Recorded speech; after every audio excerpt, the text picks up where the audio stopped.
আসসালামু আলাইকুম শিল্পী। আপনি এই যে দোতারা হাতে, এটা দোতারা না একতারা বলে? এটা একতারা।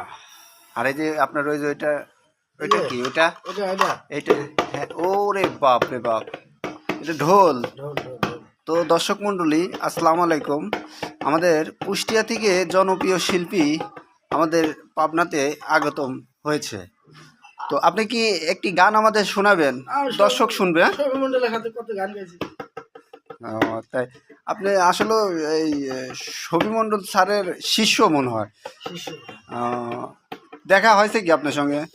আমি আমি দেখছি ওনার ও, আগে দেখছি, এমনি উনি দূরের দেখা থেকে না। দূরের থেকে দেখছেন, এই তো? থেকে দেখছি, খুব শফিমন্ডল ভালো স্যার উনি খুবই ভদ্র বাংলাদেশের একটা ভালো শিল্পী। তো শিল্পী, খালি ভালো শিল্পী বললে হবে না, উনি একজন লালনের খুবই একটা উনি একজন জনদরদি, জন খুব ভালো জনদরদি, হ্যাঁ?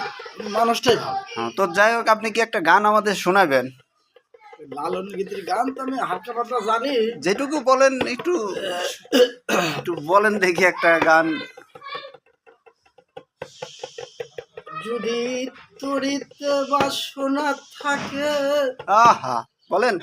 ভজরে আনন্দের রঙ্গ, ও, ভজরে মন সাধুর সঙ্গ। যদি তরিতে বাসনা থাকে, জোরে জোরে একটু। ভজরে আনন্দের রঙ্গ, ভজরে মন সাধুর সঙ্গ। খুব সুন্দর। আমি তো লালনের সাজির ভক্ত, লালন সাহির ভক্ত। আমার সবুজমন্ডল আমার গুরু, ওনাকে খুব ভালোবাসি, শ্রদ্ধা করি। একটু জোরে জোরে বলবেন, দর্শক শুনতেছে না, একটু জোরে বলবেন। আমি বলছি যে লালন সাহিজির খান, উনি আমার ভক্ত। আপনিই ওর ভক্ত?